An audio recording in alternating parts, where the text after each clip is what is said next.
Hello friends, welcome to my YouTube channel hard GS study. Friends, आज के इस video में हम बात करने वाले हैं एसएससी जीडी जीके क्वेश्चंस के बारे में, जो कि बहुत ही इंपॉर्टेंट है। अगर आप एसएससी जीडी के लिए तैयारी कर रहे हैं तो ये वीडियो आपके लिए बहुत ही हेल्पफुल होने वाली है, इसीलिए इस वीडियो को ध्यान से देखिएगा और सभी क्वेश्चंस को ध्यान से समझिएगा। तो चलिए वीडियो को स्टार्ट करते हैं। किस देश में हाइड्रोजन से चलने वाली यात्री ट्रेनों का दुनिया का पहला बेड़ा लॉन्च किया गया है? तो इसका राइट आंसर होगा जर्मनी। जर्मनी देश में हाइड्रोजन से चलने वाली यात्री ट्रेनों का दुनिया का पहला बेड़ा लॉन्च किया गया है। डागर बैंक कहाँ स्थित है? तो इसका राइट आंसर होगा अटलांटिका महासागर में। डागर बैंक जो है वह अटलांटिका महासागर में स्थित है। ऑप्शन ए इसका करेक्ट आंसर होगा। सर्वाधिक मतदाताओं वाला देश है, तो इसका राइट आंसर होगा भारत। सर्वाधिक मतदाताओं वाला देश भारत है। रजत क्रांति का संबंध है, तो इसका राइट आंसर होगा अंडा से। अंडा से रजत क्रांति का संबंध है। किसी राष्ट्र के वास्तविक जीवन स्तर का आकलन किया जा सकता है, तो इसका राइट आंसर होगा प्रति व्यक्ति आय द्वारा। प्रति व्यक्ति आय द्वारा किसी भी राष्ट्र के वास्तविक जीवन स्तर का आकलन किया जा सकता है। डॉक्टर BR अम्बेडकर ने संविधान का हृदय और आत्मा किसे कहा था? तो इसका राइट आंसर होगा संवैधानिक उपचारों का अधिकार। संवैधानिक उपचारों का अधिकार को बाबा साहब अम्बेडकर ने संविधान का हृदय कहा और आत्मा कहा था। इंसुलिन डॉट डॉट डॉट, तो इसका राइट आंसर होगा अग्नाशय। इंसुलिन अग्नाशय ग्रंथि से स्रावित होता है। शर्करा में क्या पाया जाता है? तो इसका राइट आंसर होगा कार्बन, हाइड्रोजन एवं ऑक्सीजन, क्योंकि शर्करा का सूत्र होता है C12H22O11 और इसमें कार्बन, हाइड्रोजन एवं ऑक्सीजन पाए जाते हैं। शरीर में विटामिन डी की कमी से कौन सा रोग उत्पन्न होता है? तो इसका राइट आंसर होगा सूखा रोग। शरीर में विटामिन डी की कमी से सूखा रोग उत्पन्न होता है। रक्त अल्पता निम्नलिखित में से किस विटामिन की कमी के कारण होता है? तो इसका राइट आंसर होगा विटामिन B12। विटामिन B12 की कमी के कारण रक्त अल्पता नामक रोग होता है। जल की स्थायी कठोरता को दूर की जा सकती है, तो इसका राइट आंसर होगा जियोलाइट से। जल की स्थायी कठोरता को जियोलाइट से दूर की जा सकती है। किसने भारत का समुद्री रास्ता खोजा? तो इसका राइट आंसर होगा Vasco D gamma. Vasco D gamma ने समुद्री रास्ता खोजा भारत का।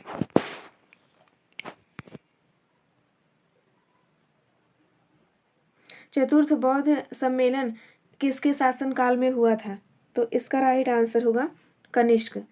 चतुर्थ बौद्ध सम्मेलन कनिष्क के शासनकाल में हुआ था।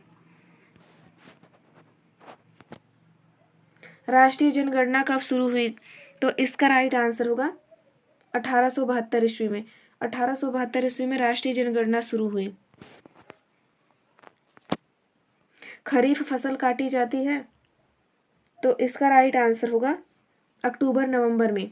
अक्टूबर नवंबर में खरीफ की फसल काटी जाती है। चंद्रमा पृथ्वी का एक चक्कर कितने दिन में लगाता है? तो इसका राइट आंसर होगा 28। चंद्रमा पृथ्वी का एक चक्कर 28 दिन में लगाता है। सम्राट अशोक किस वंश से संबंधित थे? तो इसका राइट आंसर होगा मौर्य वंश। सम्राट अशोक मौर्य वंश से संबंधित थे। जब किसी धातु को गर्म किया जाता है तो उसका घनत्व कम हो जाता है। इसका राइट आंसर होगा ऑप्शन सी। जब किसी भी धातु को गर्म किया जाता है तो उसका घनत्व कम हो जाता है। तत्काल शक्ति के लिए खिलाड़ी किसका उपयोग करते हैं? तो इसका राइट आंसर होगा सुक्रोज। तत्काल शक्ति के लिए खिलाड़ी सुक्रोज का उपयोग करते हैं। चालुक्य शासन पुलकेशिन द्वितीय ने किसे हराया था? तो इसका राइट आंसर होगा हर्षवर्धन। चालुक्य शासक पुलकेशिन द्वितीय ने हर्षवर्धन को हराया था। राइडर कप का संबंध किस खेल के साथ है? तो इसका राइट आंसर होगा गोल्फ। राइडर कप का संबंध गोल्फ खेल के साथ है। भारत के संविधान में संघ शब्द का प्रयोग किस अनुच्छेद में किया गया है? तो इसका राइट आंसर होगा अनुच्छेद 1। आयकर दिवस कब मनाया जाता है? तो इसका राइट आंसर होगा 24 जुलाई। 24 जुलाई को आयकर दिवस मनाया जाता है। Dada Saheb international film festival award 2022 में किसे बेस्ट फिल्म का अवार्ड प्रदान किया गया? तो इसका राइट आंसर होगा Shershaah. Dada Saheb international film festival award 2022 Shershaah को प्रदान किया गया। किस राज्य के मुख्यमंत्री ने 7 नए जिले बनाने की घोषणा की है? तो इसका राइट आंसर होगा पश्चिम बंगाल। पश्चिम बंगाल राज्य के मुख्यमंत्री ने 7 नए जिले बनाने की घोषणा की है। भारतीय संविधान में राष्ट्रपति के चुनाव की प्रणाली किस देश से ली गई है? तो इसका राइट आंसर होगा आयरलैंड। भारतीय संविधान में राष्ट्रपति के चुनाव की प्रणाली आयरलैंड देश से ली गई है। पीएम किसान सम्मेलन 2022 का आयोजन किस शहर में हुआ? तो इसका राइट आंसर होगा नई दिल्ली। पीएम किसान सम्मेलन 2022 का आयोजन नई दिल्ली शहर में हुआ था। भारतीय संविधान सभा की संघीय शक्ति समिति के अध्यक्ष कौन थे? तो इसका राइट आंसर होगा पंडित जवाहरलाल नेहरू।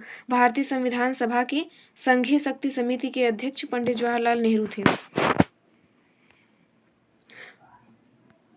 वह उपकरण कौन सा है जिसमें समुद्रों की गहराई को मापने के लिए ध्वनि तरंगों का प्रयोग किया जाता है? तो इसका राइट आंसर होगा सोनार। सोनार का प्रयोग समुद्र की गहराई को मापने के लिए किया जाता है। भारत का अंतरिक्ष स्पेस रॉकेट लॉन्चिंग केंद्र कहाँ है? तो इसका राइट आंसर होगा हरिकोटा। भारत का अंतरिक्ष स्पेस रॉकेट लॉन्चिंग केंद्र हरिकोटा में है। पानीपत की पहली लड़ाई में बाबर ने किसको हराया था? तो इसका राइट आंसर होगा इब्राहिम लोदी। पानीपत की पहली लड़ाई में बाबर ने इब्राहिम लोदी को हराया था।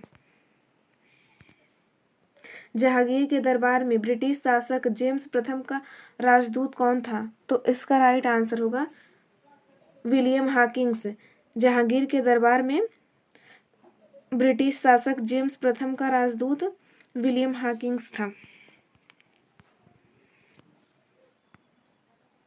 किस दिल्ली सुल्तान ने राज्य की सहायता के लिए नहर सिंचाई व्यवस्था का प्रारंभ किया? तो इसका राइट आंसर होगा गयासुद्दीन तुगलक।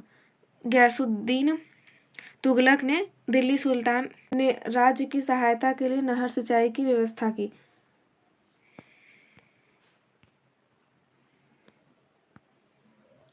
दक्षिण अमेरिका में अमेजन द्रोणी में कौन से वन हैं? तो इसका राइट आंसर होगा विश्ववती वर्षा वन। दक्षिण अमेरिका में अमेजन द्रोणी में विश्ववती वर्षा वन है। भारत की एंटी टैंक मिसाइल है, तो इसका राइट आंसर होगा नाग। भारत की एंटी टैंक मिसाइल नाग है। प्रकाश रासायनिक धूम कोहरे में हमेशा होता है, तो इसका राइट आंसर होगा ओजोन। प्रकाश रासायनिक धूम कोहरे में ओजोन होता है हमेशा। फिलीपींस में प्रयोग की जाने वाली मुद्रा कौन सी है? तो इसका राइट आंसर होगा पेसो। फिलीपींस में प्रयोग की जाने वाली मुद्रा पेसो है, जैसे कि अपने यहाँ रुपया है, अमेरिका में डॉलर है, इस तरीके से फिलीपींस में पेसो है। एक बहुराष्ट्रीय शांति अभ्यास एक्सखान क्वेस्ट 2022 किस देश में शुरू हुआ? तो इसका राइट आंसर होगा मंगोलिया। एक बहुराष्ट्रीय शांति अभ्यास मंगोलिया में शुरू हुआ। खबरों में रहा कैपस्टोन मिशन किस एजेंसी से संबंधित है? तो इसका राइट आंसर होगा नासा। कैपस्टोन मिशन नासा से संबंधित है। किस देश की सामंथा क्रिस्टोफोरेसी इंटरनेशनल स्पेस स्टेशन की कमान संभालने वाली पहली यूरोपीय महिला बन गई? तो इसका राइट आंसर होगा इटली। फ्रेंड्स, अगर आपको वीडियो पसंद आए तो प्लीज़ वीडियो को लाइक और चैनल को सब्सक्राइब करना ना भूलें। धन्यवाद।